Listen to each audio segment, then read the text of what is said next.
Shalom Aleichem. Can you hear me? Awesome. It is a great honor to welcome our beloved guest, professor and therapist, Dr. David Pelcovitz. Welcome. Just a short intro. Dr. Pelcovitz is the foremost authority in the formal world in the arena of therapy. He is by far the most sought after speaker on this topic.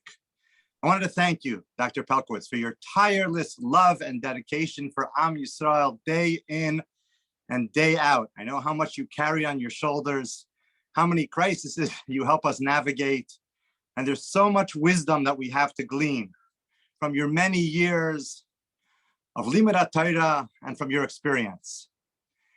Thank you for the tremendous shift in consciousness that you have created in our circles, in awareness and understanding of the world of therapy and availing ourselves of its gifts when it can be helpful.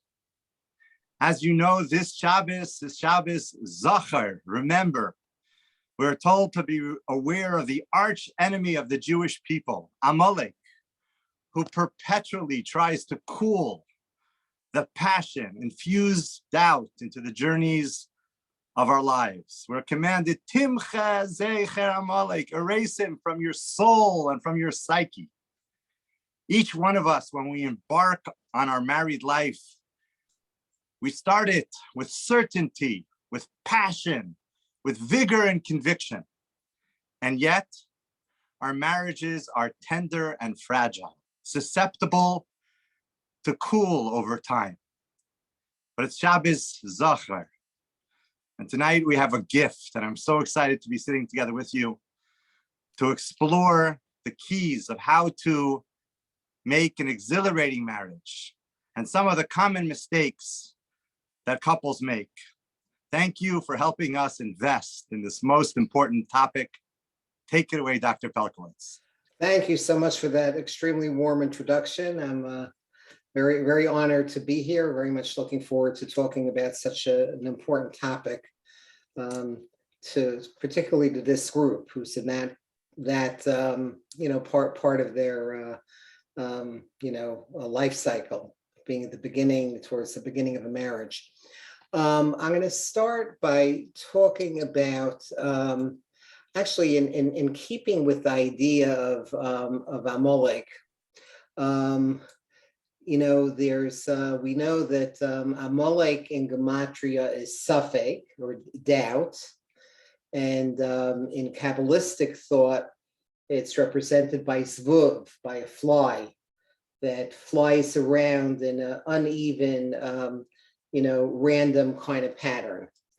And just by way of starting, one of the keys to success in a marriage, especially in the earlier years, is to be able to go from Safek and a place of uncertainty to a place of really knowing what are your goals, thinking about what matters, what is it that you're going to focus on. Rav Ber Soloveitchik used to talk about how one of the ways to think about marriage, especially in the early years, is to be ready to answer the three questions that Yaakov prepared his army for the fateful encounter with his brother Esav. And the three questions are, who are you?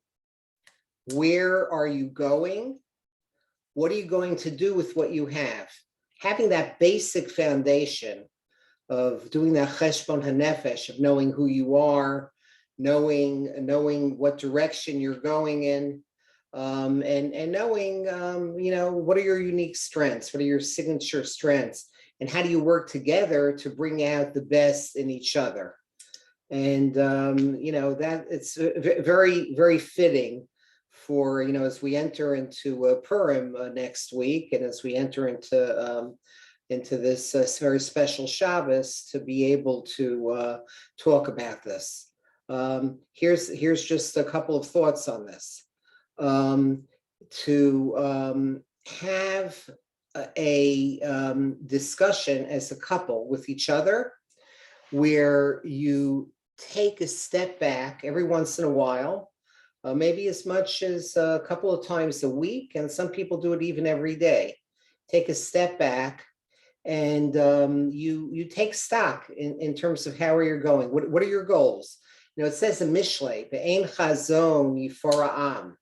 Without that vision thing, you lose yourself. You know, if I asked everybody here to spend 20 minutes today, tomorrow before Shabbos, Motzei Shabbos, and then going into Sunday, 4 days, 20 minutes writing about what are your goals, imagining the best possible outcome in your life.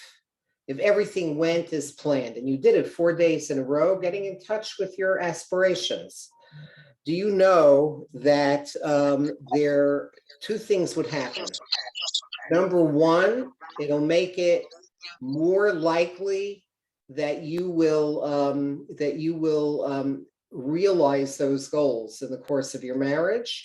And number two, which I find fascinating, is your happiness levels will go up. Your levels of simcha, which is really what we have to talk about. You know, what's involved in simcha in a marriage. Talking about that in this part of the year in Adar is tied to getting in touch with our goals. Listen to this. Newlyweds whose account of their courtship had strong positive romantic themes, okay, meaning that they were really into an excited kind of whining and dining each other, and really a lot of romance, you know, and intensity at the beginning of their marriage, which is wonderful.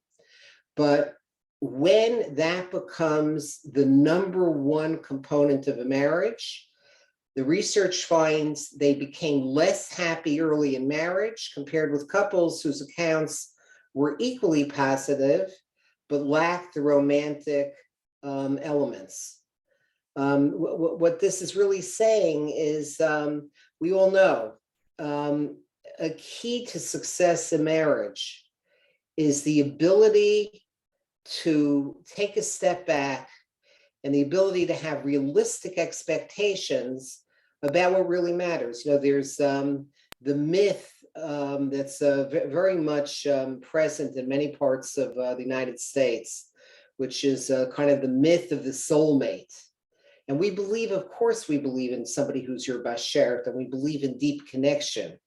But we don't believe that this is something that involves, you know, something that doesn't take a lot of work. You know, it's often quoted that Rav Aryeh Levin in Yerushalayim once came with his wife and went to the doctor, and he said, "Our foot is hurting." Now, you know, that's an amazing thing to say, that because his wife's foot was hurting, it was like they were one being. Our foot was, but what people often forget is it takes a long time to develop that level of connection. You know, so I wanted to talk a little bit about a fascinating book written by a man named Dr. Pilmer. And what Dr. Pilmer did is he's a gerontology expert, sociologist at Cornell University. And he did something fascinating. He interviewed, I think, over 1,000 people who had been married for a very long period of time, some successfully, some had been through divorces, but basically it was 1,000 people, asking them, what are the lessons that you want younger people to know about what matters and doesn't matter in working on making a good marriage even better? So here's the common agreement of everybody who we interviewed. Number one is you want somebody who's going to bring out the best in you. In a good marriage, your partner you're going to be better with your partner. It's true at times you're going to lose your temper. It's true at times there's going to be all kinds of challenges. It's not so easy to take, you know, people who are basically different, males and females are different in many, many different ways. But in a good marriage, You expect the best of each other and you bring out the best. That's what Dr. Pulmer's research subject shows. Friendship over romance. And this is something that I think is so consistent with the Jewish and Hasidic view of marriage.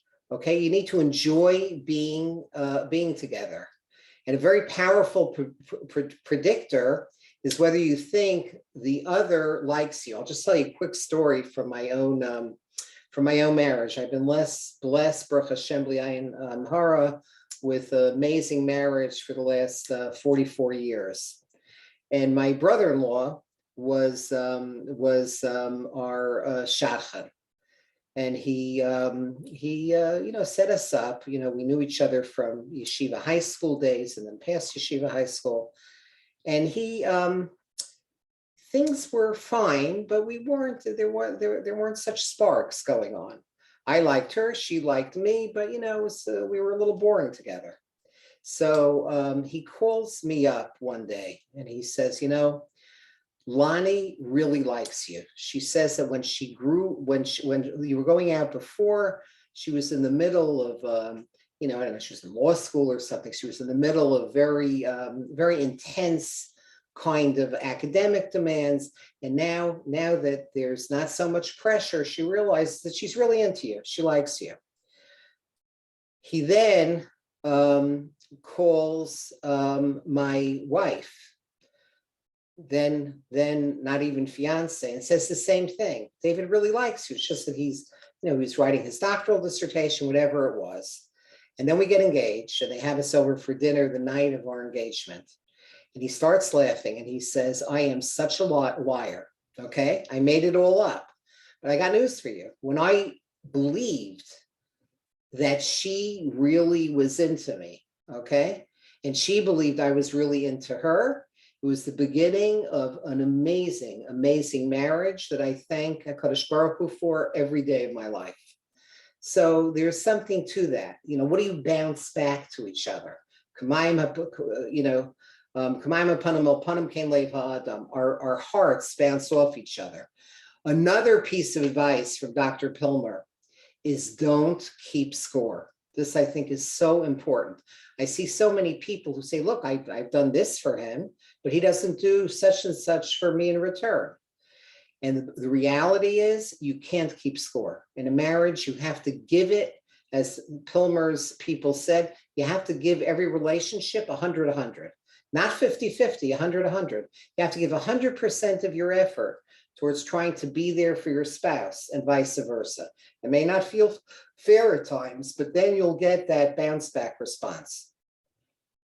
And the final point here is a point about turning towards. One of the Gedolei Hadora marriage is Dr. John Mordechai Gottman, a graduate of Chabad Lubavitch Yeshiva, until his parents moved away or whatever. But Dr. John Mordechai Gottman wears a big yarmulke on his head, is the most respected expert. He's done over 400 studies on what leads to a good marriage, what's problematic, and how to fix it. You do a survey of any expert in marriage in the world, and they say, who's number one? Everybody immediately says Dr. Gottman, who's amazing. As a matter of fact, we invited our smicha students and graduates at YU to come to a training, a 2-day training with Dr. Gottman. He says, yeah, but you have to close out the training. I don't want any more than 250 people there. And this without exaggeration. After our phone lines being open for 10 minutes, within 10 minutes, we were already oversubscribed. We went way over. We had to figure out other ways of having breakout rooms and having closed circuit, etc. But let me tell you what he says about turning towards, because it's an important concept that you could use in your marriage in a general kind of way. Here's what he said. He has people come to his laboratory in the University of Washington campus in Seattle. And he has them come. And when he comes, hold on a second. Yes, Rabbi? Can I ask you just to move a little bit? We want to see your face a little more clear as you're just to the side, more center. You got it. You got it. Okay. There's, thank you for the practical advice. Thank you. How's that? Is that me? Much better. Ah, excellent. Okay, good. Talking back to my Panim, and you couldn't even see me, right? Okay. We saw you. Okay, great. Thanks for letting me know. Anyway, so here's what he does. He has them set up in the lab. And it's fascinating what he does. He has couples come and spend a week in apartments on the University of Washington campus. And there are one-way mirrors watching the couples. He has his research assistants watch the couples in all the public areas of the apartment. And then he and his research people meet with the couple and say, do you see where this happened? You see where that happened? And what's fascinating is something he calls turning towards, because it's an amazing thing to see. So you have, for example, a young couple, and they're there for the week working on their marriage. And she does what he calls a bid for attention. She turns to him for a meaningful conversation. She's looking out on the beautiful lake on the campus, and she says, honey, listen, isn't it incredible that we get to be spending a whole week here just working on a relationship? It's amazing. We're so lucky. How many people get to do this? At this point, he has an akuda sabachira. He has a point of choice. He could either stop reading the New York Times article that he's reading, put it down, say to himself, there's nothing more important in life now than for me to turn to my wife and engage her in this meaningful conversation to bring us closer. Or he could do what he did, which is to take his cup of coffee, say, and go back to the newspaper article.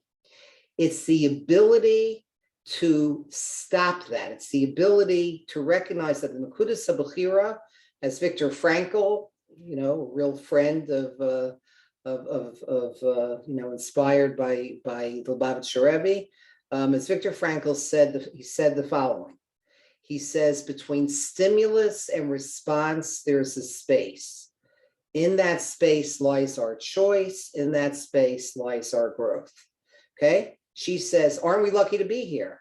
What he needs to do is to put down the newspaper, put down the coffee, and say there's nothing more important now than this. And in fact, I mentioned this once to Rabbi Krohn, who told me a fascinating insight. He says, where's the first time in the Torah that we see the concept of turning towards? It says, V'yal kayin v'yal mincha so lo sha'ah, ayichar l'kayin ma'od, triggering the first murder, right? So turning towards, he says, is we constantly have choices in life to either look the other way or to turn towards. He says the word for turning towards is shah. And then he says, but even to think about it, yesh adam konoloma b'shah achas, with one turning towards, with one going to shul on a night that you might be exhausted, or it's Purim and you think, hey, maybe I should invite this person who, in the words of the Rambam, is a Mori Lev and a Mlole Nefesh, somebody who's having a hard time, and to turn towards and go past our selfish needs and be there is something that if we could discipline ourselves to do that in our marriage, it makes an enormous difference. Let's get to talking a little bit about handling conflict in a marriage. Very important component. I'll say 3 words said in the Sefer Hasidim over 1,000 years ago that I'm sure describes the way you feel after a fight with your spouse. Here's the 3 words. Acharis kitata charata. After argument, there's regret, okay? And that's such an important piece of knowledge to the extent that we could, it doesn't mean that you don't go to bed angry. It doesn't mean that. It means that you need a pullback response when you're about to lose it with your spouse, and you need to maybe take a couple of breaths, maybe need to walk away and to just buy some time. But eventually you need to talk it out. It's not necessarily such good advice to say never go to sleep angry with your spouse. It is good advice to say, take a normal breath in, a slow breath out, and the part of the brain that's involved in controlling anger is in the frontal prefrontal cortex, where men put on their tefillin every weekday morning. That's exactly where that lives. The primitive part of the brain where anger and rage and katata lives is right behind the nose in the amygdala. Okay? Erech apayim is the split second that it takes to take a step back, take a couple of breaths, and to go from to shel rosh, from the primitive giving into the anger, as the Balatanya, as you know, says. Why is the kilu oved avodah zarah? Because you're becoming like an animal. That's what separates us from animals, is when we try to control our anger. You need to go with that erech apayim to go up to the shel rosh. My father Zal used to always say, he was a rav for 65 years in the White Shul in Far Rockaway, but before that in Connecticut and Ohio. He used to always say to me, couples don't have to think alike. They have to think together. They don't have to think alike. They have to think together. And, that's something that you could only do from a place of calmness and really focusing on listening to the person. Let me talk to you about what might be the most important point that I'd like to share with you in my hour with you before we go to Q&A, is a story that goes, that I heard from a colleague, Rabbi Dr. Johnny Krug, amazing man, and a psychologist and a Rav and a lot of other talents. But he tells the following story that really, I think, helps you understand the importance of managing expectations in a marital relationship. He talks about this. He says, imagine a person who gets onto an elevator at the height of rush hour on at 5 to 9. This is in the Empire State Building. It's 5 to 9, the height of rush hour in Midtown Manhattan. And there's elevator is very crowded.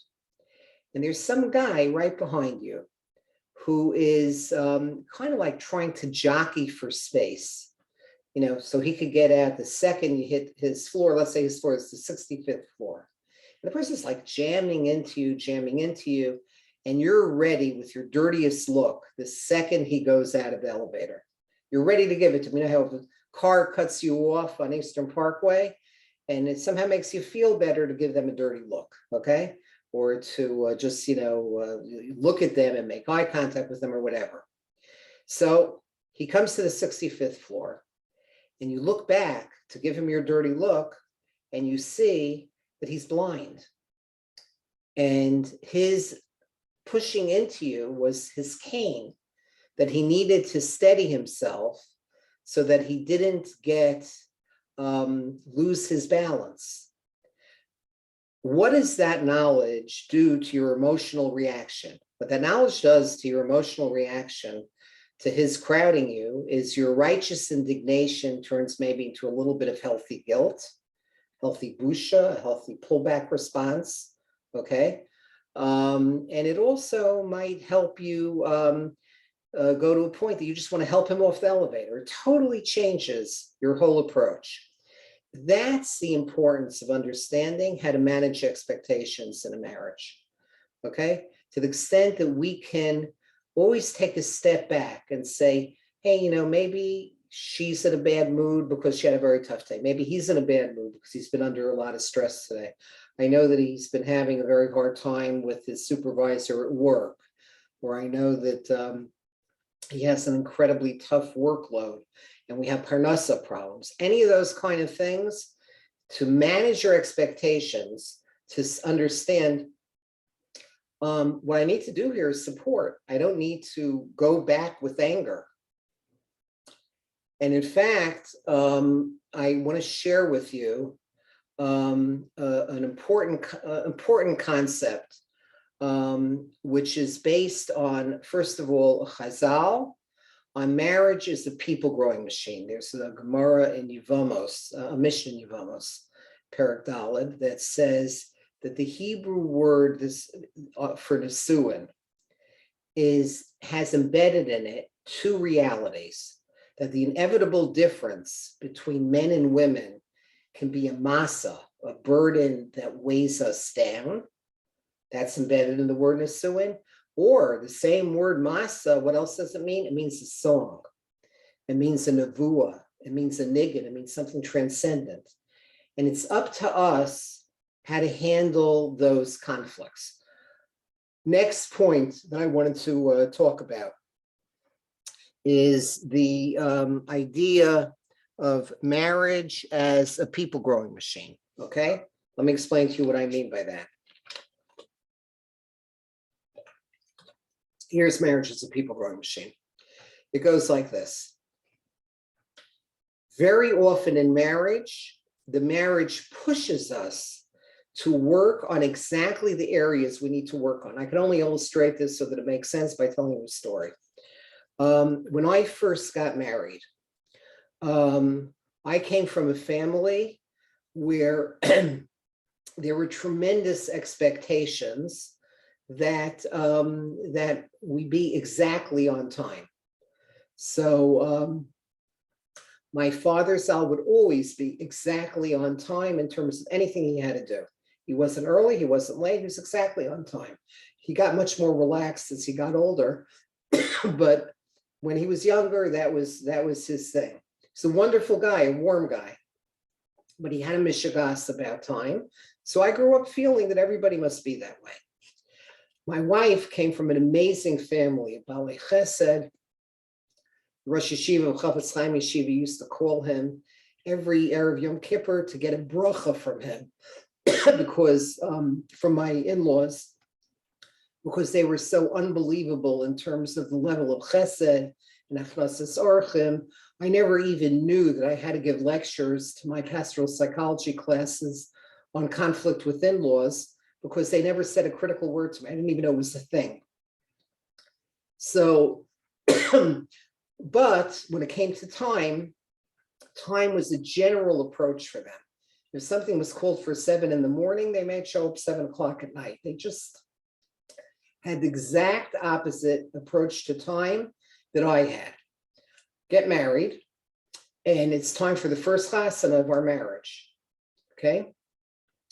I figured out, this was before GPS, I figured out it'll take me exactly 33 minutes to get from our house to the smorgasbord of the chasana. So I go into the car and I call up to my wife, okay, honey, I'll be waiting in the car. And she wasn't even thinking about what dress she was going to wear. What happened over the last 44 years is exactly what needed to happen. I needed to learn that it's not a big deal if I come late to every chasana. It's better for me if I come late and if I miss the least healthy part of chasana. And she needed to learn to be more prompt. Today, this just happened earlier this week. If you were a fly on the wall in our house, at a point that she was, you know, that we had, actually, it just happened. We had to go to a speaking engagement I had, and she was with me in San Diego for the speaking engagement. She's on average ready, you know, 5 to 20 minutes before I leave. She now has to wait for me. We change in exactly the areas we needed to change. Marriages do that, where the masa can become a song, and it doesn't have to be a burden. So I think that's another very important point I wanted to make. Okay, what do we need to know in terms of, you know what I think I'm going to do? I think I'm going to switch. It's a lot of good stuff here, but I don't want to, you know what, I just want, I want to share with you just something, what happens, how things shift over time. I have a cartoon and I'm happy to share with you the PowerPoints here. It says now and what he'll be later, okay? So somebody who you see now is handsome. Later, after years of marriage, handsome turns to vain. Strong, which may have been what attracted you at the beginning of a marriage, turns to controlling. Sweet turns to mushy. Generous turns to wasteful. Brilliant becomes boring. Charming, annoying. Brave, reckless. Loving, suffocating. Neat turns obsessive. And the guy you fell in love with because he's unique is now viewed as weird. Now, that's not a death knell to a marriage. If we expect it and we understand this is what happens in marriage and this is our life's work. Remember the brilliant Vilna Gaon in his, in his, brilliant thinking on his writings on Shir Samidos. Here's what he says. Okay, I think the pasuk is Haksach b'musar al teref nitzra kehi chayecha. Here's what he says. Kima sheha'adam chai. The very purpose of life is kadei lishbar mashalo shavar adhena oso hamidos. It's to control the midah and the struggle that we have the toughest time with. So if our toughest time is with anger, he says, when we're working on our anger, we're fulfilling our tafkid in life, okay? And he goes on to give examples of that, because he says, otherwise, lama lo chaim, what's the purpose of even living if we're not struggling to grow in the areas that are most difficult for them? That's what marriage does for us. Tav l'mesav tandu mi l'mesav armalo. The power of living together as a couple is basically largely from that. It forces us to work. And if you have a good marriage, you get better and better at a time, and you grow over time, and you grow, and hopefully you grow without being too defensive. Here's an important slide that I have. It's called The Myth of an Instant Soulmate. It's interesting. I just came back from California, where you have a very high percentage of people who believe in an instant soulmate, but you see it, I'm sure, in Brooklyn as well. Okay, so here's in a large scale study done at Rutgers University, 94% of respondents placed desire for their spouse to be their soulmate at the top of their mattering map. But in fact, relationships require work, getting to know the person, right? Giving to the person, the whole ahava, building up through giving to each other, and the mutual giving and the mutual sharing, and really being vulnerable to each other. That's what builds up a relationship, okay? It's through mutual giving, knowledge, and intimacy. That's how you build up a soulmate, okay? Love at first sight, which I'm shocked at how many people really don't even understand that. The love at first sight could be fine, but it's only based on one sense, on the visual sense, in contrast to love as ahava and the hava of giving, okay? So I just wanted to make that a very important point. Okay, let me just move towards this marriage stuff, just a slightly different slide. Okay, and what we have here is, okay, I just wanted to go to this. Yeah, I wanted to talk about the impact of technology and the importance of paying attention. The greatest enemy of a marriage is this. It's this. I can't tell you how many kids complain to me about their parents always being online, and vice versa, how many how many marriages are really stressed out because of one member of the couple or another being on this. I'll just share with you a couple of thoughts. The first one is the beautiful thought of the Piaseczner quoting the Baal Shem Tov. What the Piaseczner said, quoting the Baal Shem Tov, is that when we say a number of times every day the words V'avadatem mehera, al pidrush, one of the ways of understanding V'avadatem mehera is get rid of the rush in your life. Relationships are built up by carving out a time of the day where you shut this thing off, put it in your pocket, and you could check it later on, you know? And I can't emphasize that enough. There were two programs that were amazing.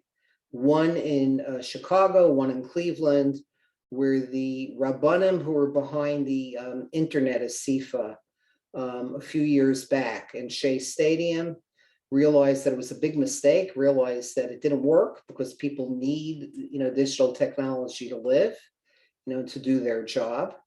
But they did it very intelligently. They set up, this is Revelia Brudny, the Rosh Yeshiva of Mir, and Rav Waxman, who you know, and they brought me along as the comic relief.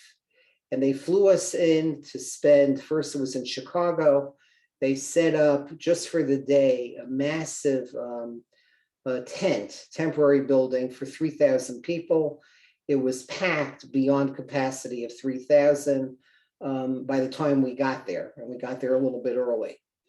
And what they did is they decided make small changes. Tafasta maruba lo tafasta.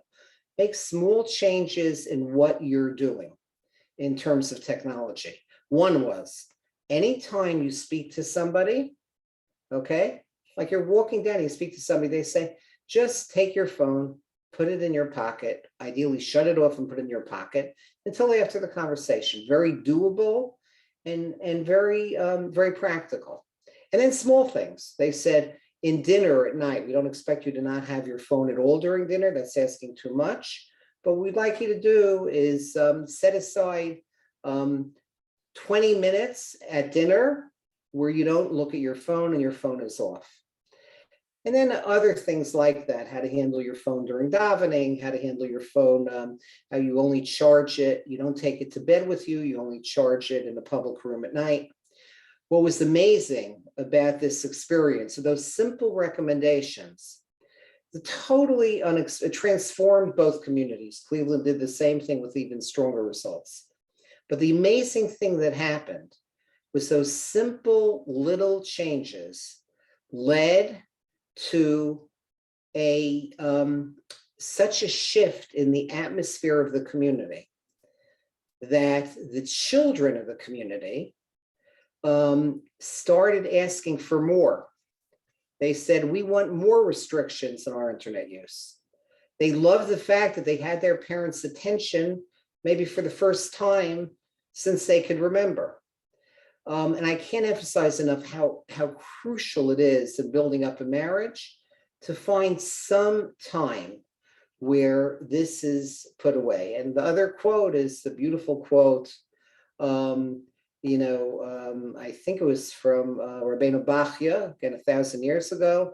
Hashem yatzileni mipizer hanefesh. He says, B'shem chassid echad. He says it's tefillah for our time. Okay. Hashem, save me from pizer hanefesh, from the fragmentation of my neshama that comes with multitasking. And it's just something to think about in terms of making a marriage even strong marriage even stronger. Remember that mirror neurons, relationships are built up face to face. Fascinating study. They take a group of kids and they do something upsetting to them, 4th grade kids. So something mildly upsetting to these 4th grade girls. And they have half of them text their mothers for comfort. The other half call their mothers for comfort on their cell phone. And they measure the physiologic correlates of stress in these girls. Turns out that calling their mother for comfort, texting their mother for comfort did nothing. Their cortisol levels remained elevated, their blood pressure, their pulse rate, etc. Okay, calling their mother, the warm, soothing voice of their mother, their blood pressure went down, their pulse rate went down, cortisol levels went down, every measure of physiologic measure of stress.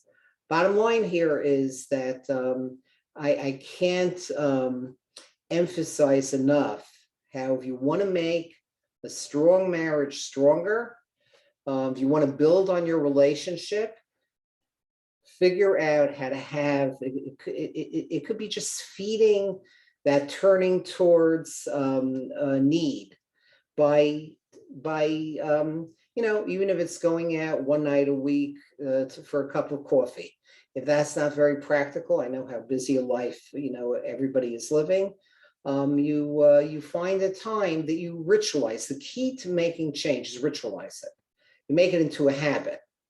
So you tell your you work out. Look, I was just in Eretz Yisrael with my brother. I went for my father's yahrzeit last week, and he was telling me that with my sister-in-law, they started a habit of during lunch. His office is close enough that they run over to each other from their respective jobs, and they go for a half-hour walk. And he says it's been so amazing for their marriage to be able to connect that way on a regular basis. Another thing is the power of Hakaras Tov, the power of gratitude, and to have gratitude to remind yourself of the positives of your spouse. Research shows when you nurture a fondness and admiration for each other by reminding yourself, I can't believe what my wife did for me. I can't believe what my husband did for me. And when you do that in a regular way, it serves as a buffer against stress. And I just wanted to spend a minute talking about. Okay, let's move on here. Here, you know what? I'm going to share. If I share this screen, let me see. Oh, okay, that's okay. No problem. You'll get the PowerPoint. It shows what Pizer HaNefesh looks like in a brain. On the left-hand side of this fMRI is a brain that's on the opposite of Pizer HaNefesh. And it's only a small part of the brain is lit up because it's deep. When you're only doing one thing, you think in a deeper way. This is the way your brain looks like if you're lost in a sefer that you love what the sefer has, or when you're singing a niggun that really gets to you. And then on the right, you see literally the same brain on Pizer HaNefesh, a brain that's multitasking. And Enodoma Shmielaria seeing this is something that is actually pretty powerful when I send you that PowerPoint. Pizer HaNefesh is an emotional state characterized by fragmentation, confusion, insecurity, and that's the whole idea there. Okay, I think that I could keep you here all night, but I wanted to just spend a little bit of time talking a little bit more how research shows the couple's ability to put a positive spin on their marriage's history is a very positive prognostically for a marriage. Reminding yourself of your spouse's positive qualities, as I said before, even in the face of anger at flaws, is crucial. Deliberately thinking and talking about what you admire in your spouse can reawaken admiration. It just makes a tremendous amount of difference to focus on the positive, even if you're angry at each other, okay? And in one study, conjuring up positive thoughts about your spouse has been shown to be an effective antidote to infidelity. Okay, let me No, we have 10 minutes here. Here's some more principles for effective marriage. Reunite at the end of the day. Talk about how your day went. Dealing with stress with that turning towards. Need to validate and avoid immediate lapse into a problem-solving mode. And, show nonverbal signs of listening. All of that is extremely helpful. Okay, so let's just move on to here's a couple of thoughts about Dr. Gottman's work, which I think is important. What Dr. Gottman's work is: couples in effective marriages do fight, but they have a built-in barometer to avoid the fights ever getting out of hand.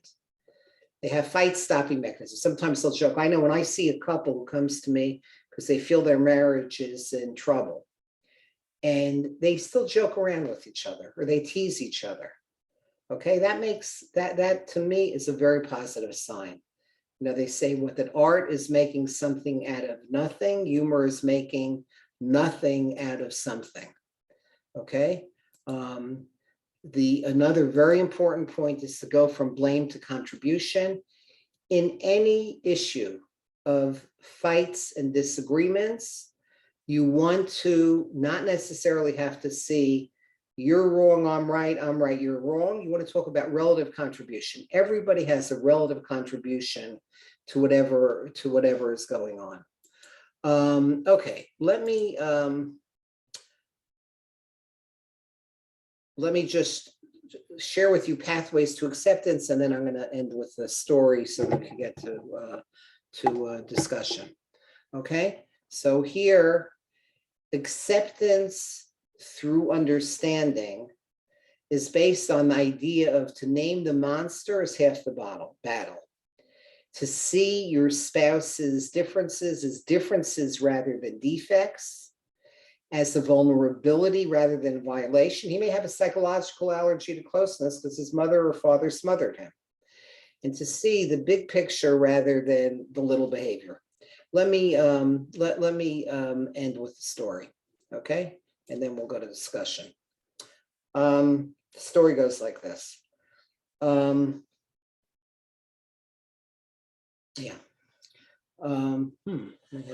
Five stories running through my head, but I'll take this one because it's I think a very positive way to end, even though it may sound like a depressing story. Number of years ago, I was invited to a homeless conference. And I was very excited. It was in Midtown Manhattan, and I thought, like, wow, I get to hang out with a bunch of homeless people. It turns out that's not what it was. It was in the Waldorf Astoria Ballroom back then, 400 very well-dressed professionals who specialized in homelessness.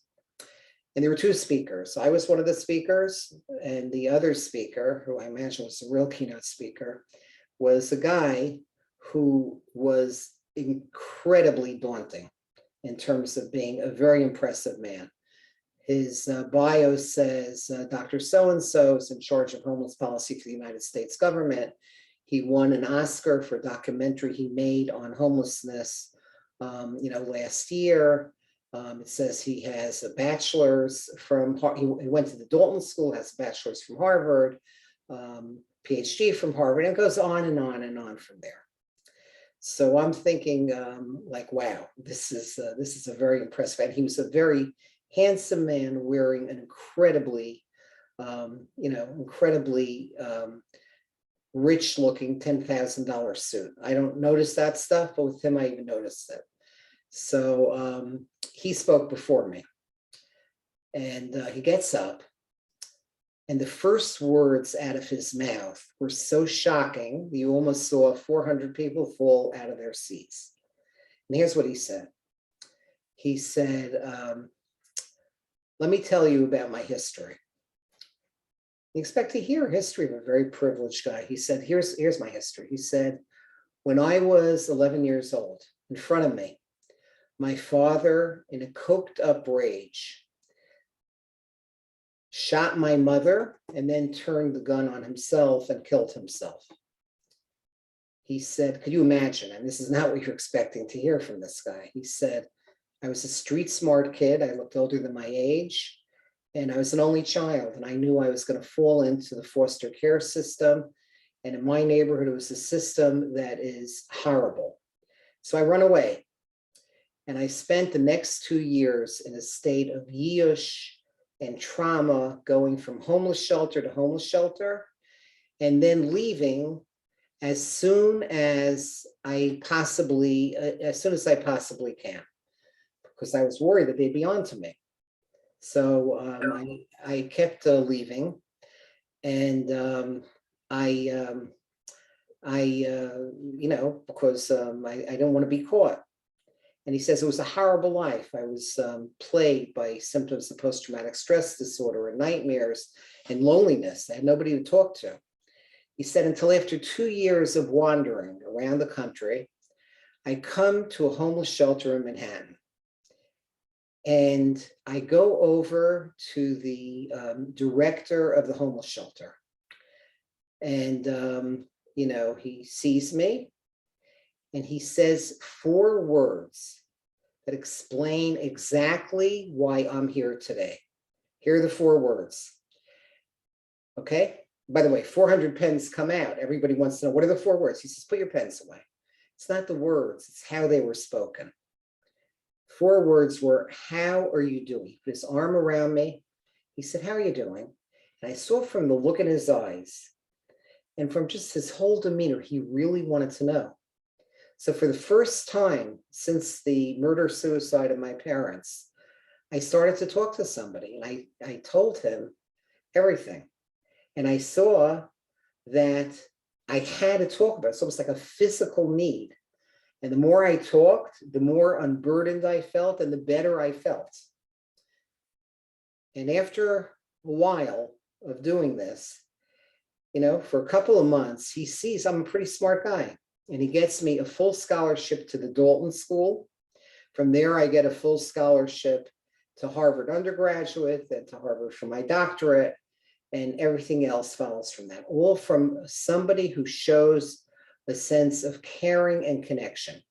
That's the essence of what a marriage is about. It's a message of, on a regular basis, turning towards each other. Remember, Shah, that's Shah, okay, that turning towards, and checking in, looking into each other's eyes, bouncing off our hearts, a true concern and interest, even though at times we may want to kill each other, in what the other person is thinking. And may we all be zocha, as I get closer to the 9 o'clock slot of opening up a discussion. We will be zocha to have an Adar and a Purim marked by the opposite of Amalek, marked by connection, marked by the opposite of randomness, marked by goal setting, and perhaps most importantly, marked by connection. You take somebody, team of researchers find this, you take a person, put him or her at the bottom of a hill, and you say, estimate the steepness of this hill. If you're alone, you see the hill is very steep. If you have somebody at your side, the hill looks less steep. The closer you feel towards the person on your side, the less steep the hill looks and less tired you get walking up the hill. And that's the 3 F's of Simcha: family, friends, and faith. You have that all in your community. You have that all in your marriage. And we just have to use some of these thoughts to nurture it. Thank you, everybody. And that does it. We're open for discussion.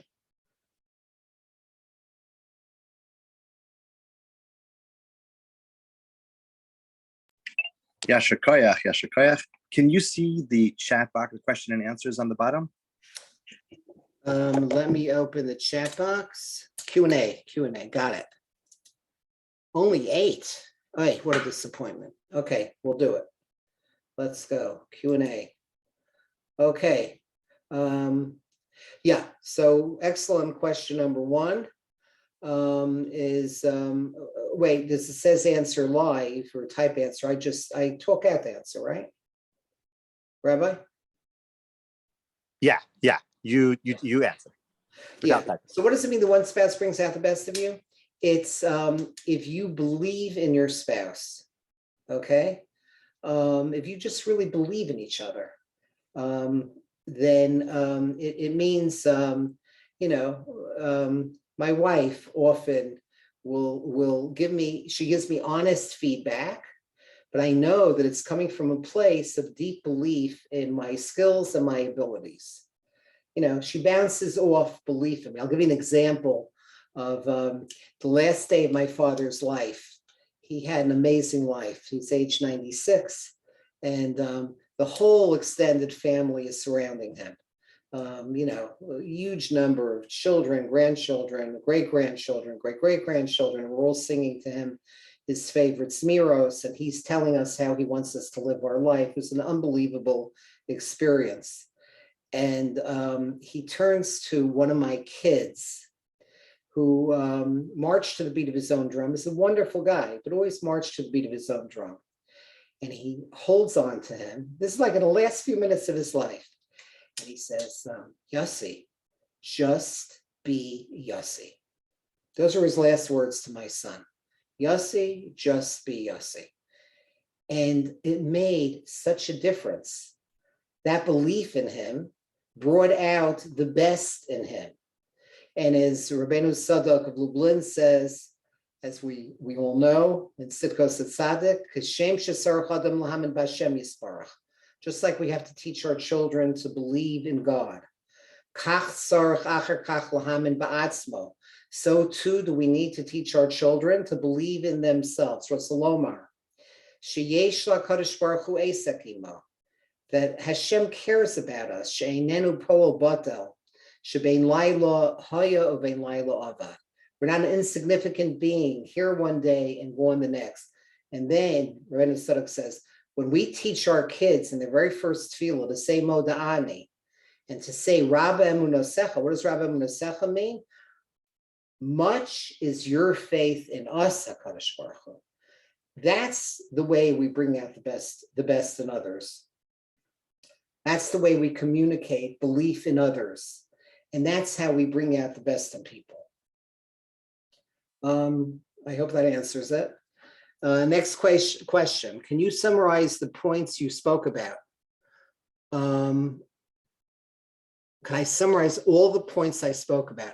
Rabbi Blooming, okay, or Rebbetzin Blooming, help me understand what that question means after an hour-long talk. Well, there's a PowerPoint, right, that you're going to send around? Yeah, it's all there. But if I could summarize it all, unless this is somebody who just wasn't there for the talk, I'll just share with you the PowerPoint, and the PowerPoint has a summary of every single point we talked about. What am I missing, Yankee? I'm sure I'm missing something.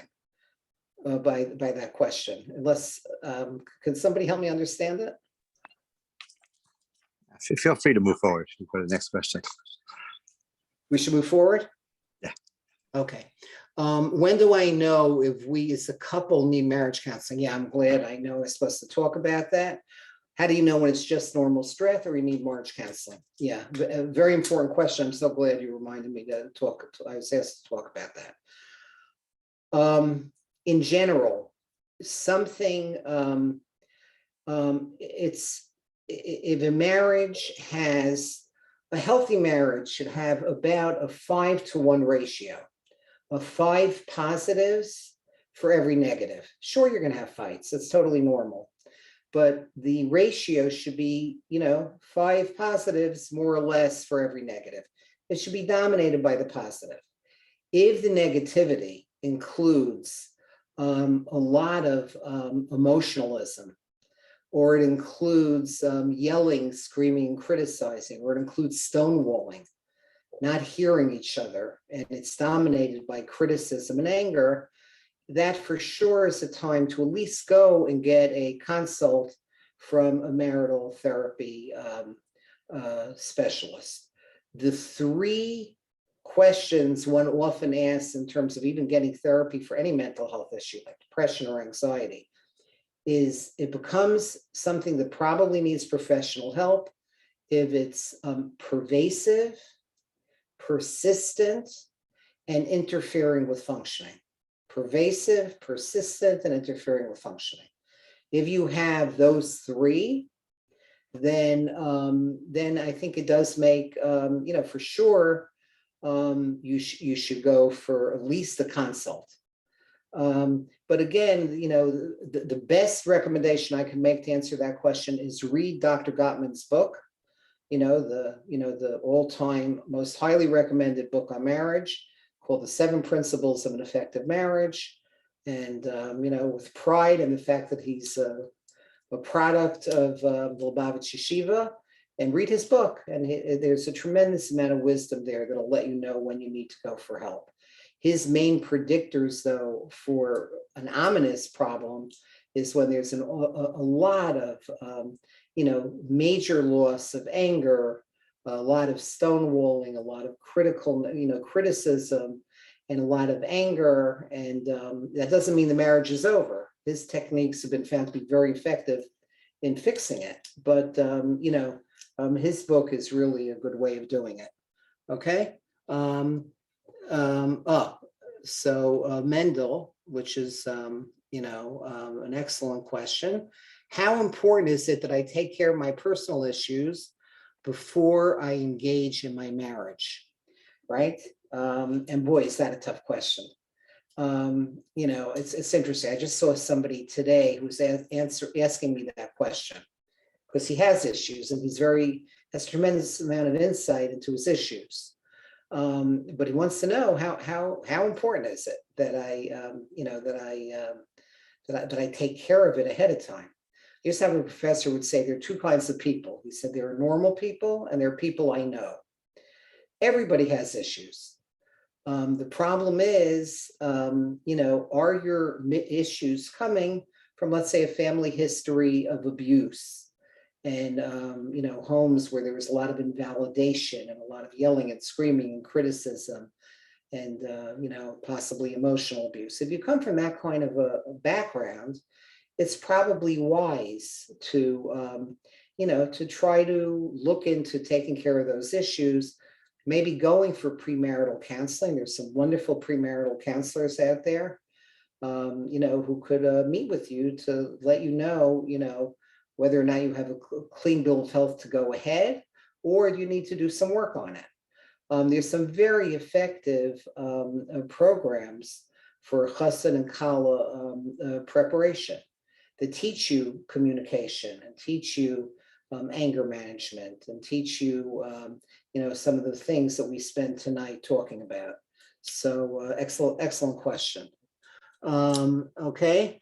Anonymous attendee who's actually, is there anything that you've seen? Oh, whoa. No wonder anonymous. Is there anything I've seen unique in Chabad marriages? Incredible question. And if I could answer that in the best way I could think of, it's that, let's say you're a shliach someplace, or let's say you're living an active Chabad life and it's a life of chesed and staka, a life of meaning. So there you have uniqueness of being in a business that has all the ingredients of success in a marriage. And I've seen unbelievably happy marriages in the Chabad community. Among the unique issues is there used to be a problem with too much drinking. Those, I don't know if that's been dealt with, and that could be a problem. We've done a little bit of research on marriages that show a higher rate of drinking in members of Chabad. It could be the Chabad's already going to grape juice, in which case that wouldn't be a problem. But I know that, having schnapps has all kinds of implications from other standpoints, but that is something unique. And then the other uniqueness is if it's a family business where there's no room for vacation and taking a break, that could be problematic. Everybody needs a break. There's something called the default network of the brain. If I tell everybody now, just look outside and daydream a little bit. Look at, the sky. Look at, some of the beautiful, scenery outside, whatever it is, and you just daydream a little bit. What the research shows is there's a part of the brain people didn't even know existed. It's called the default network of the brain. It's what lights up when you daydream a little bit. And that's when you have your best thoughts, your biggest Torah chidushim. It's when you connect spiritually in the deepest kind of way. And it's when your most novel ideas come. So you need to build in a break, okay? Some of the problems, again, I'm talking now about for those of you who are shluchim, there needs to be a way to have a vacation. There needs to be a way to get away, even if it's for a day, even if it's for a long weekend. I think that's a necessity. I think that's an absolute necessity. Does that answer it kind of? Hello? Okay. Let's keep going. Next one. Is there anything that you have? Okay, we just did that. I'm getting married soon. I have several other friends getting married. What do I tell a friend who thinks her life will be a perfect dream once she's married? I feel bad for the disappointment she'll have to deal with after her wedding. Marriage is beautiful, I know that, but I also now know it's not always easy. So what do I tell a friend like that? So there, everything that we talked about tonight is what you don't want somebody going into a marriage with totally unrealistic expectations. You don't want to throw a damper on it. You want to let her know, look, marriage is wonderful. And I can't even imagine having a life without marriage. And the research shows people who are married are happier. They live longer. They have more meaningful lives. Their kids are better adjusted and all those kind of things. But with that being said, it takes work. And if I could recommend anything to her, I would recommend either Gottman's book, or I would talk to her and say, look, it's a myth to think that a marriage comes without struggle. Again, that's all of tonight was about. We talked about the masa dichotomy. We talked about, transforming the burden into a song. But that takes work. To help somebody, it's an incredible chesed to help somebody understand that there really is a myth to think that marriage doesn't require work and to manage expectations. It's literally, could be a marriage saving kind of thing. Managing expectations doesn't mean that you tell her it's all negative or tell him it's all negative. You tell them here's what to expect, and they'll find out on their own anyway. About the topic of changing during life to what we need to work on ourselves, right? Each one on what he needs. The question is how you can comment to the spouse without hurting them about that. Do we even have to mention it or not think about it? I want to share an idea. We were told that the way we have to look at a spouse's struggle, like if it's our own struggle, which means that we see our own struggles, even that what we don't love, or even that we don't love ourselves less. How you think this could be implemented in the best way for both? Okay, so So on this, another excellent question. So let me make sure I fully understand it. I certainly would not tell a spouse, you have to work on this because otherwise you're not fulfilling your mission in life. People only change if they feel loved and accepted as they are. So I would not say it. You could work on yourself. You always have control over working on yourself. And I like very much the idea of looking at a spouse's struggle like it's our own struggle. That's very, very nice and very true, and a real Hasidic kind of perspective on this, which means that when we see our own struggles, okay, we don't love ourselves less, and that's also so true. Adam Karvetz Salatzma, we tend to be much kinder to ourselves than necessarily to our spouse. But I think that's a great goal to have to try to do it that way. Okay. How do I restart a marriage that has gone sour? I want to restart.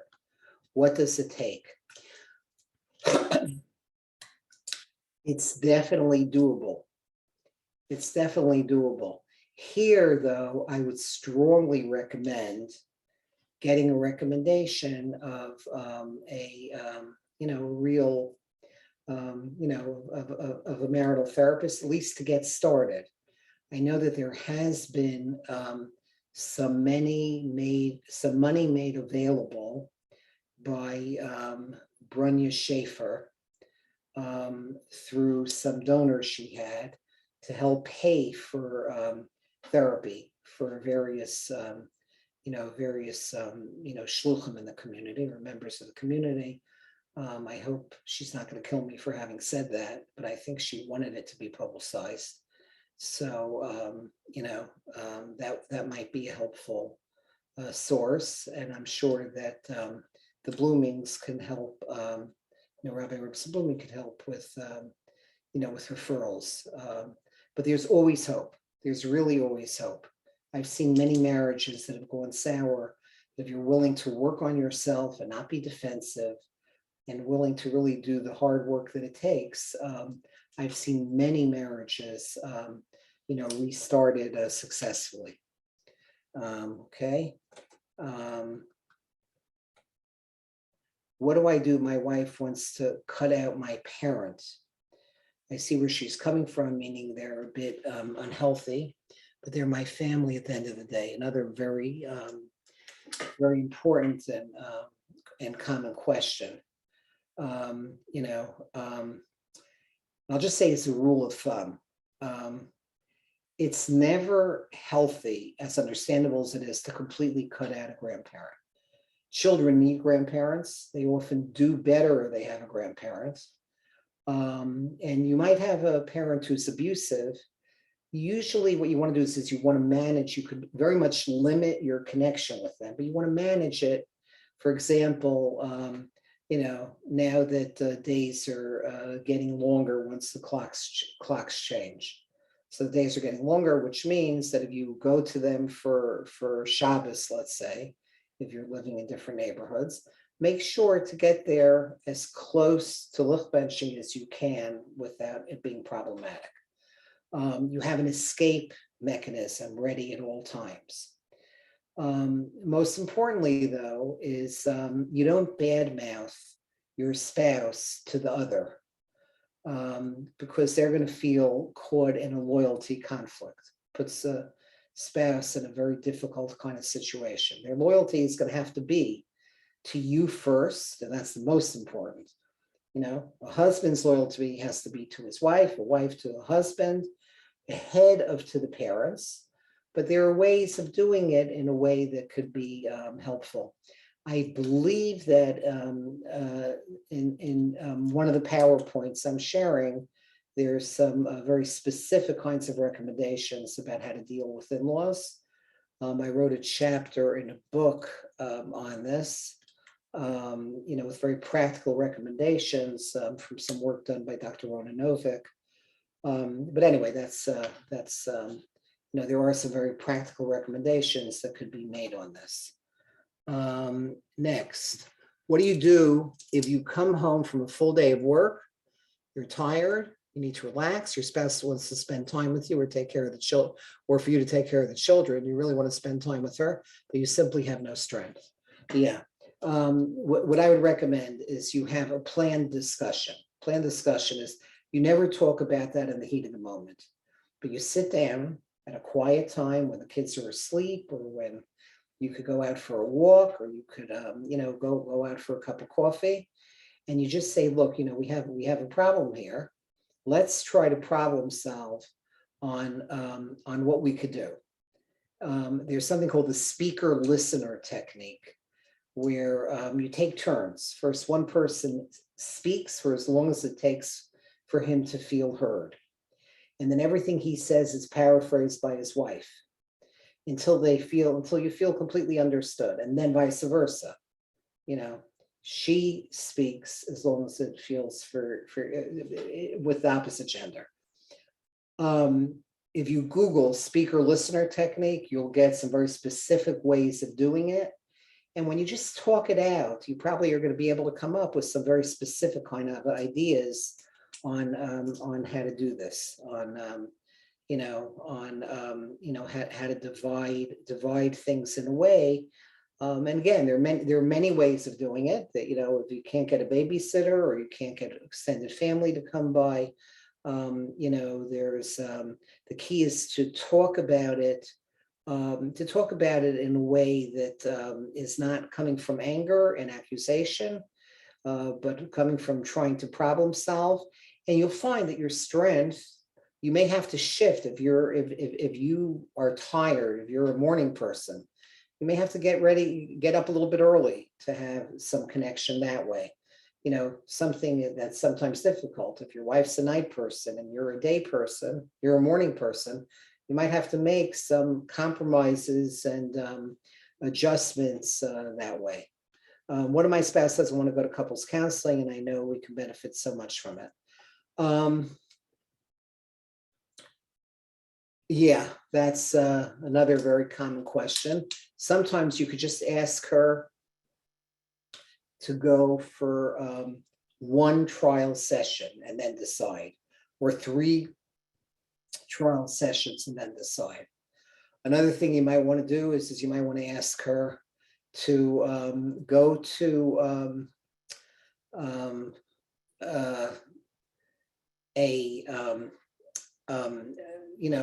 a friend who has a lot of influence on him or her. In this case, it may be either. And just find somebody who they're more likely to be receptive to. You're not going to get somebody to want to change if they're not ready to change. There's, the theories of change, by a guy named Prochaska that maps onto the Rambam's Hilchos Shuva, where if you're pre-hakaras hachet, pre-contemplation, all the pushing in the world is going to do very little. But gentle talking may gradually get them to the point that they may be willing to at least give it a try. I can't tell you how many people I've seen many, many times in therapy who started coming very anti and were schlepped here. And, just by, I'll usually tell them, look, it's going to be your decision, but you can't make an informed decision until you see me 3 times, 4 times, 6 times. And sometimes that's a way to rope people in. Again, I'm taking very complex questions. I'm giving them unfairly short answers. Again, similar question, very resistant spouse who is not inspired to get help. Something that might be helpful is it's a little bit off this direct topic of marriage, but it's about, in general, if you have a problematic family member, how do you inspire them to get help? So there's a book written by a man named Dr. Xavier Amador, Amador. Xavier is Xavier. He's a professor at Columbia University. And he wrote a wonderful book on how to get people to, how to deal with people who are refusing to get help, how to not get engaged in power struggles with them. And has very specific recommendations. And it may make sense to at least Google it and look at some of his work online, maybe even if you like it, to buy his book, because that's often a very helpful kind of approach to inspire resistant people. Money is such a stressor. Any advice? Yes. Yeah. We've had, I once spoke at a Yom Iyun, it was actually a full half-day program for couples on how to deal with money as a stress. Very long topic, but basically the idea is money is often a stand-in for power, control, security, and many other kinds of things. You ask yourself the questions: what did money stand for when I was younger? What did it stand for?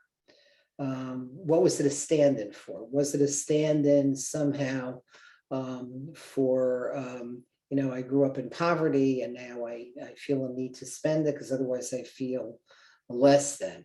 Was it used as an instrument of trying to manipulate me? And you ask yourself those questions, and then you could work on separating wants from needs.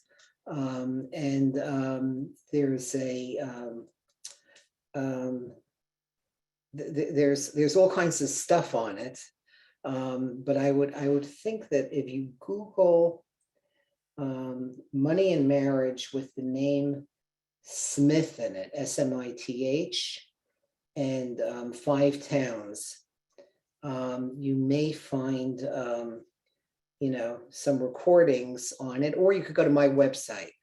My website might have some stuff on money and marriage, or just certainly on money and the meaning of money, children of money. My website is very easy to get onto. You just put in, I think, davidpelcovitz.com. It's one of those Google sites. And I think when you go onto that, there's no passwords or anything. You can just fool around on that site and find, various lectures on these topics. I believe I heard from Moshe Lamb about a marriage ratio of 20 by 1. No, absolutely not. I would look. I love Moshe Lamb, but it would be nice to have a 20 to 1. But if you want to look at the actual, research on the ratio, I believe that the most respected journals, again, are the ratios published by Dr. Gottman based on his 400 peer-reviewed studies. And again, it may be that Moshe Lamb is talking about something else, and God forbid that I should in any way question it. But, and boy, would it be nice if you could have a 20 to 1 ratio, but I don't know. How do you prevent having the same mistakes as your parents? And that's hard. That's very, very hard. Because we often repeat without even knowing it. We repeat what we grew up with. And the key there is an awareness. It's to make yourselves into a partnership to try to point out to the other when you see that happening. If you go on my website, I think there's a talk called "What Happens When Your Child Is Not You," in the other direction.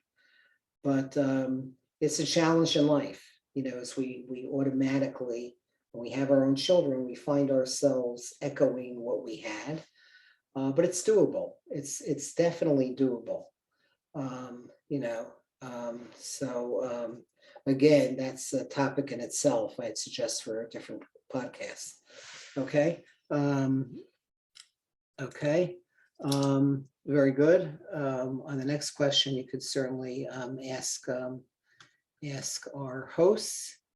Although I feel terrible, but I am incredibly difficult to get a hold of, as they'll tell you. Okay. Yeah, is there something wrong if your spouse constantly consults with his or her parents before with the spouse? And on that, I would answer yes. That's not the way it should be. It's really not the way it should be. If it happens, it's problematic. And again, I would really recommend reading the in-law PowerPoint that I hope is on my website, or maybe even as part of the slides. Okay, David says, I was raised with such a stigma about therapy. We should be able to handle it on our own. So I'm so hesitant. And I can just tell you, just in general, the stigma about therapy has been gradually lessening over the last generation. There are some fascinating studies that show it. I'm finding more and more that people in the Hasidic community, people in a whole range of communities no longer are saying therapy is a stigma, but there still may be that kind of lingering kind of thing. But I can't tell you how often I'll see people in shul, who I'm seeing in therapy, or people who are friendly with my children, will say, hey, I just saw your dad. I was in their house today. I saw your dad when I was in his office today. The stigma is very much going away. If you were raised with the stigma, there is a wonderful article on stigma and overcoming stigma written by Dr. Hindi Klein at OHEL. So if you go on to ohelfamily.org and ask for some of the materials of Dr. Klein, Dr. Hindi Klein on stigma, she writes very nicely about these kind of stigmas in our community. Yeah, and I understand that, you know. The Gaiman book is called The 7 Ingredients of a Successful Marriage. Definitely buy it. Definitely worth buying. Okay, again, 7 Ingredients of a Successful Marriage. How do you know how often to tell your spouse to change the way he's saying something because he's triggering versus accepting it and staying quiet? Nagging is not going to lead to anything other than a spouse deafness. So it's not a matter of how often you say it. It's a matter of trying to strike when the iron is cold, finding a time that he or she might be a little more receptive to it. And it's difficult. It's I feel for the challenge. It's a tough challenge.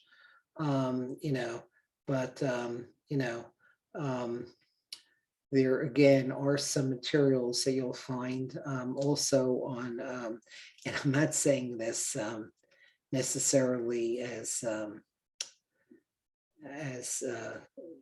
anything other than the fact that they have some great materials, and that's Sister to Sister. It's a wonderful organization for single women or women in high conflict marriages. Has some wonderful materials, I believe, on their website. So does From Divorce. And I'm not in any way saying, just that they have amazing speakers and often post incredible materials from, but maybe the best place, and I don't have to take you to those, what might be unfortunate kind of triggering sites. Maybe the best place is I would go on to the Amudim site. So Amudim, AMUDIM, I think it's .org. They have wonderful materials and videos on their site that give you very practical ways of addressing exactly what you're talking about. You know, how do you stop yourself from being triggered?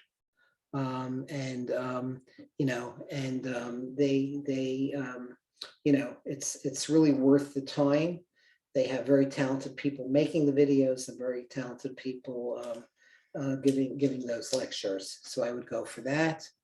I didn't get the Vart of Masa, so it's Perek Dalid Yevamos, the Yochanan and Boaz Mishnayos, the Tiferes Yisrael, I believe, on the word Nisuin.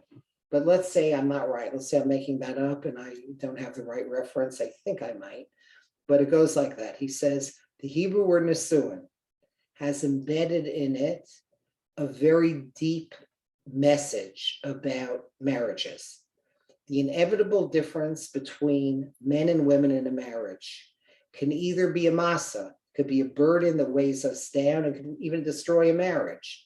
But another meaning of the word masa is a song, a transcendent, a song, something that lifts you up, the exact opposite meaning, okay? It's, I think, just a beautiful thought when you keep that in mind. Thank you for your time and sorry for the typos. Okay, I didn't notice any typos, but I won't count them. It won't go on your permanent record. I'm sorry I didn't understand the answer about telling your wife about something not good, how you could tell her if you actually have to begin with. Not sure I understand that one. Sorry, I didn't say the answer about telling your wife about something not good. Oh yeah, how do you criticize? How do you criticize? So I obviously didn't do a good job of explaining that. I hear that. How do you criticize a wife when she's never a makabel of criticism? And how do you do it? So again, what I'm suggesting is people rarely respond to feeling criticized. What they're much more likely to respond to is a calm discussion in a place that you are just very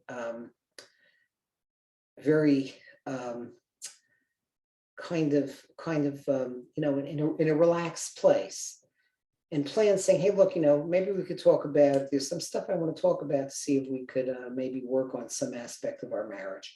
She might hear that. Or you could, use a book like Gottman's book and use that as a springboard. There are, a number of great resources out there. There's a wonderful resource written by Rabbi Dr.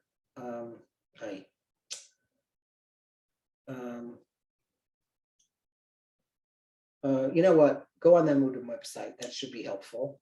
But also my website might have some ideas for you. Okay. How to work on shame. From bipolar mother, shame that doesn't let me accept the love from spouse. In short, feeling I don't deserve. Yeah.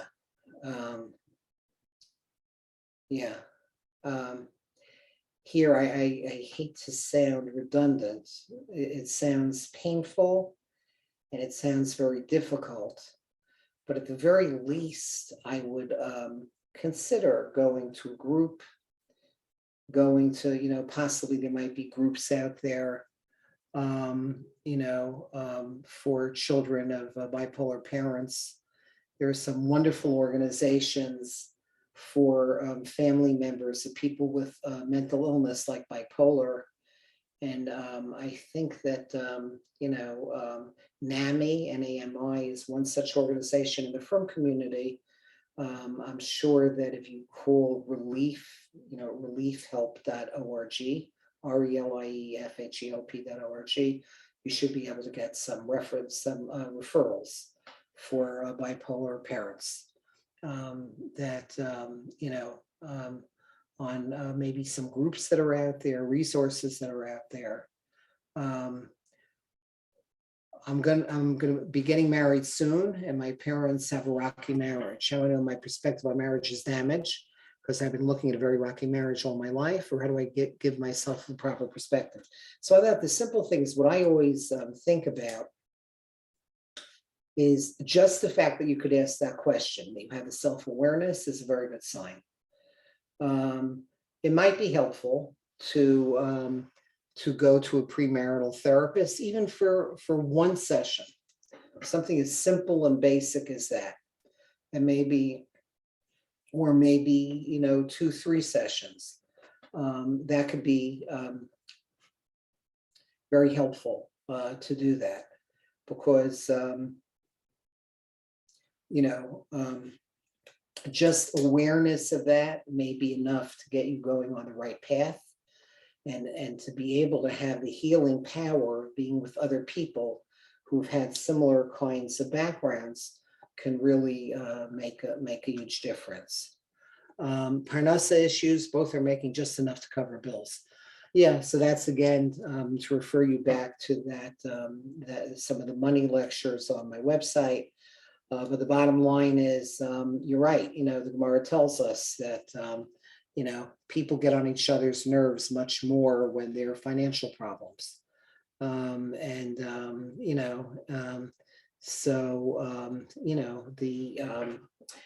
it's a complicated question. I would suggest again, reading up a little bit on it in terms of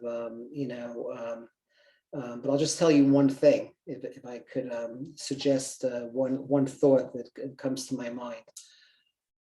There was a classic study done a number of years ago when people had terrible financial problems after the farming crisis in Iowa a number of decades ago. And you had a number of people who went from living on these large farms and mansions to losing everything and now living in a one-room house with terrible financial difficulties. And they followed these people over a course of 20 years. What they found was what predicted the mental health outcome in these families wasn't necessarily the lack of money. It was about the ability of the couple to work together, the ability of the couple to connect to religious communities, which by definition you all are connected to such communities, and the power of a couple being able to understand that everybody's going to have different coping mechanisms in dealing with the financial problems, and to come up with the coping mechanisms that the one that works best for you. Because husbands and wives often deal with stress in different ways. Again, what I said before, couples don't have to think alike, they have to think together. So that's on that piece. I grew up in a Chabad home and don't know a lot about the biology of intimacy, basic sex ed, not the halachos. Where can I learn more about intimacy from a Jewish source? So there are a number of wonderful books on that. I'm a little worried about recommending a book since I'm not a Hasidic guy. Can I ask Rabbi Robinson Blooming, can you recommend a book on this? There's the book that I know Rabbi Dr. Twersky Zatzal always liked, that he always recommended, on intimacy, written by a woman named Sarah Diamond, D-I-A-M-E-N-T, From Woman, and he loved that book. And it goes into detail though, but it's more in terms of how to talk to your children about intimacy. Here you're talking about doing this from a Jewish source. So I would, again, I'm gonna hand it over to the Bloomings. That you should contact them about that. It's an excellent question, and again, I'm a little nervous. I'm a little nervous about giving a recommendation without being sure that it's consistent with your hashkafa. The next person's saying, just wanted to confirm the name of the Amador book is I Am Not Sick, I Don't Need Help. I think that sounds right. I was taught that a man is the captain of the ship, the mashpia. It is not healthy for a marriage, isn't it, a partnership? So again, I'm talking to you from out of town. I could talk to you about my own beliefs. My own beliefs are that marriages do best with both men and women having a voice and seeing it as a partnership. And that's certainly what I saw in the marriage of some of the Gedolim who I knew well. Moshe Feinstein was mishpacha of my family. Certainly saw that big time in his marriage. My Rebbe was Rav Pam in Tarvadas. I saw it very much so in his, sort of in his relationships. I could give examples from my, Litvish background, but but at least the modeling for me was much more of a balance. But again, I hear that there may be different approaches here and there. Again, I'll send you to your experts. What do we do with Rabbanim who give advice about marriage? Is it possible they don't have the expertise, and can it be damaging? And Hasidic Life would like to answer this question live. What does that mean? Hello? Okay, so I'll just assume that, I don't know what that means. I should click on this.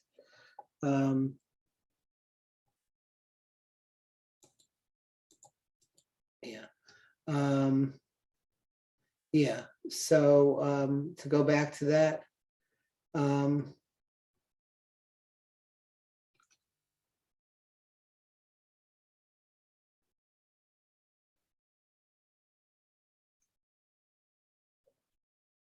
yes, thank you.